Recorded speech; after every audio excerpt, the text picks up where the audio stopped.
Mr. Sharma, huge decisions being taken by the government in one go. Lot of people heaved a huge deep sigh of relief. The industry, a lot of people who were watching out for what needs to be done now by the government. Tough decisions, Mr. Sharma. Are you confident of being able to carry them forward now with many of your allies already up in arms? You see, I don't see any reason why anybody should be offended or upset. We have consulted everyone. We have tried to build a consensus. You know, there's not a single stakeholder here. There are multiple stakeholders when it comes to FDI and multi-brand retail. Single brand is a different issue. Farmers, consumers, industry, cottage, small and medium enterprises, community organizations, political parties, state governments. Last November itself, the decision was taken on the 24th of November. Thereafter, it was purely political opposition. I'm not finding fault with who said what.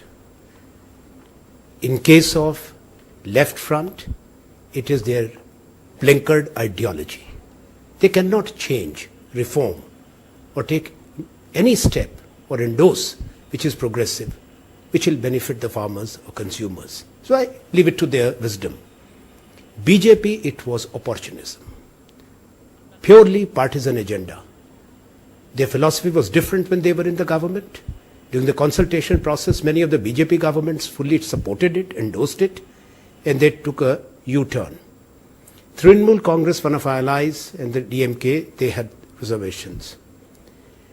We had further consultations as the Parliament and the Cabinet was informed by the then Finance Minister on 7th of December that we will talk to all concerned. We did. I wrote to every Chief Minister in India. I met most of them. Similarly, the Ministry of Consumer Affairs had the consultation with stakeholders. There was a strong endorsement by many big states, agrarian states, states which have strength in horticulture, endorsed it, asked for its implementation. From Assam to Andhra, from Maharashtra to Rajasthan to Haryana to Delhi. At the same time, there are states who expressed their reservations. One point which came across during these consultations was that it should be left to the discretion of the states. Chief Minister Gogoi said so. Kerala, though, had its reservations. The Chief Minister made it clear that it is a right of a state to decide for itself. Now, under the Constitution of India, all states have equal right. While we recognize the right of the states or the prerogative who have reservations and are not in favor of it, at the same time, the right of the states which want its implementation has to be equally respected. Therefore, this is an enabling policy. Government of India does not give a license or a trade license. That is done by a local authority under the Shop and Establishment Act or the Trade Act. So the states who want it have the freedom to do it. The states who do not want to do it equally have the freedom not to do it. This is respecting this very spirit of the Indian Constitution. Now, this policy has a distinct Indian signature. We have put in conditionalities which no other countries have done, from China to Thailand to Brazil to Indonesia. When they went in for multi-brand retail, it has benefited, though, their farmers and the small industries and consumers. There were no conditions. Here we have conditions. Like minimum 50% of the FDI has to go to the rural area for the creation or establishment of infrastructure, like modern warehousing, cold storages, agro-processing, food processing, entire refrigerated chain. Jobs will be generated. Purchases will be directly from the farmers in the states which implement it. And the consumer will benefit. Today what's happening, as per all reports, World Bank reports and empirical evidence which is available, Indian farmer gets 12 to 14% of what actually is paid by the consumer. Consumer pays a multiple of 4 or 5 times. Now, if something is good, because it will generate employment everywhere. True. And we have made it India specific. Then we have also put in conditions like where it will be opened. Out of 8,000 cities and towns in India, only 53 qualify who have a population of 1 million and above. The question therefore before the government was what to do about states which want it, which grow fruits and vegetables and do not have a city of 1 million or above, like Jammu Kashmir, which wants it, Uttarakhand, Assam. So therefore we have left it to the determination and decision of the states concerned. Sir, despite this, Trinamool Congress has now said that they will be looking at reconsidering in a way and meeting on Tuesday to basically decide on whether they want to continue supporting this government or not. You see, with all respect, I'll say that we have shown deference to what Mamata Banerjee ji has told us, that she is not in favor. Therefore, it is an enabling policy. Implementation is entirely left to the discretion of the states. And I must respectfully submit that every state has this right to take its decision, but no one state can decide for another state. If a state does not want it, we respect their choice. But at the same time, a state which wants it cannot be deprived by another state of the union. That's India's constitution. So this policy, sir, is set in stone, and now there will be no rollback. Why should there be? There was never a rollback. It was a pause for further consultations. You have 10, 11 large states asking for it. Can they be? Are they part of the Indian nation or not?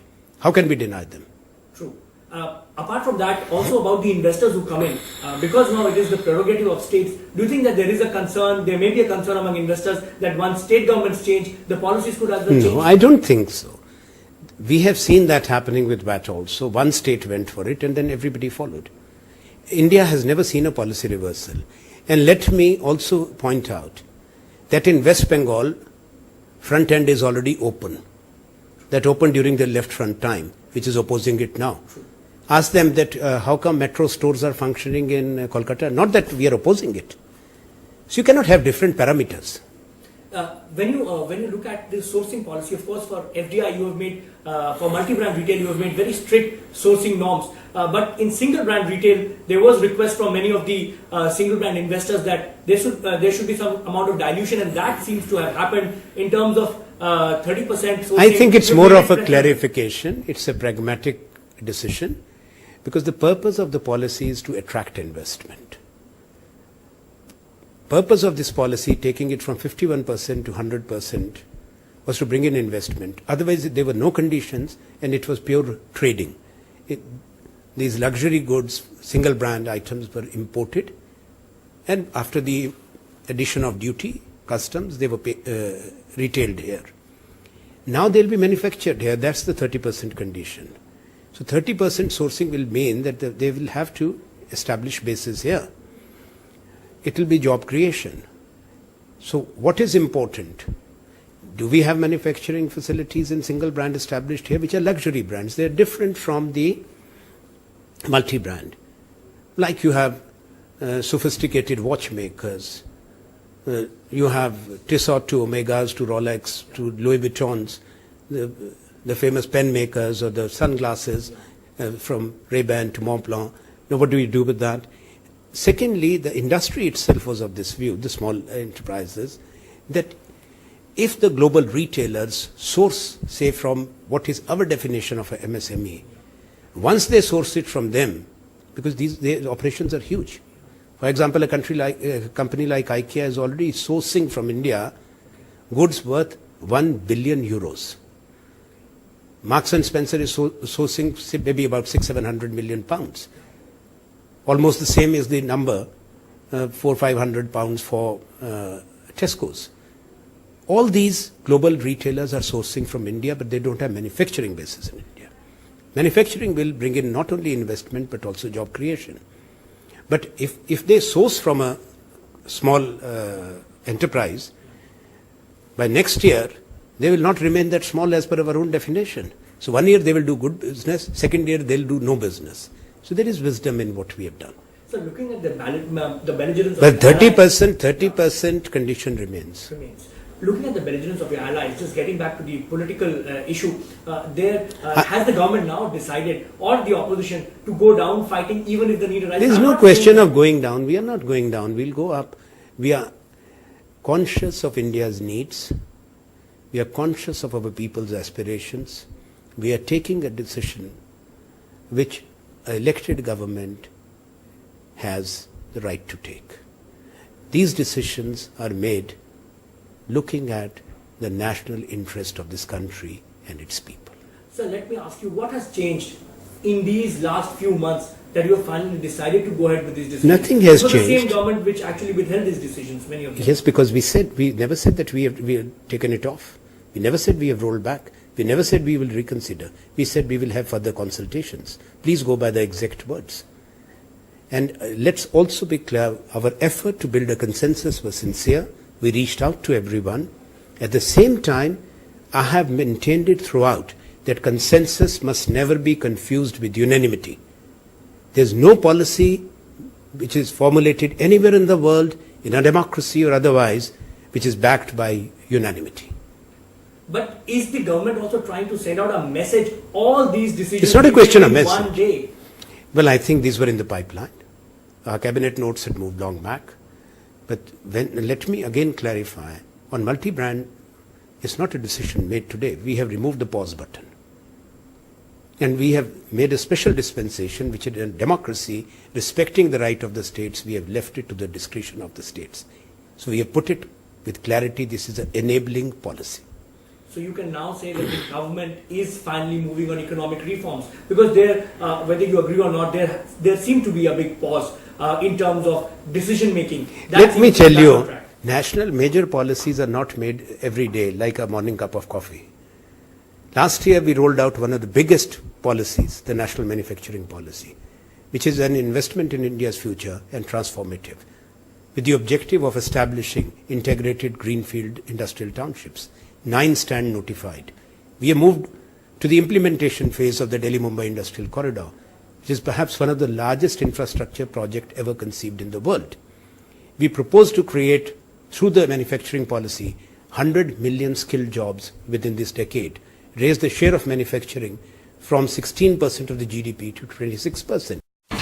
India's #1 news app just got even better. Download NDTV's new app. Fully optimized for retina display. Full screen view. Faster response time. And Sudoku. NDTV's new iPad app. Download now.